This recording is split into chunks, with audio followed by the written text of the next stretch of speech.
મોટો ઉલટફેર દેખાઈ રહ્યો છે। યુપીમાં એનડીએ 36 અને ઇન્ડિયા 43 બેઠક ઉપર આગળ દેખાઈ રહ્યું છે। અહીંયા મોટો ફટકો કહી શકાય, સીધો બીજેપીને યુપીમાં નુકસાન છે એ દેખાઈ રહ્યું છે। હવે આપણે રાજસ્થાનની જો વાત કરીએ તો 25 બેઠકો અને તેમાં 14 બેઠક પર બીજેપી આગળ છે, જ્યારે કોંગ્રેસ 11 જેટલી બેઠકો પર આગળ ચાલી રહ્યું છે।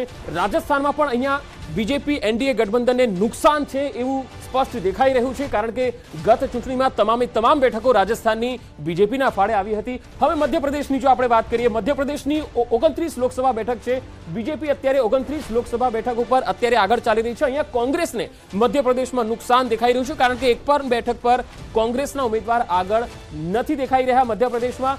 તો રાજસ્થાન અને યુપીમાં એનડીએ અને બીજેપીને નુકસાન, પરંતુ મધ્યપ્રદેશમાં કોંગ્રેસને નુકસાન। હવે મહારાષ્ટ્રની જો વાત કરીએ, 48 લોકસભા બેઠક છે, એનડીએને 21, જ્યારે ઇન્ડિયા ગઠબંધને 26 બેઠકો પર ઉમેદવાર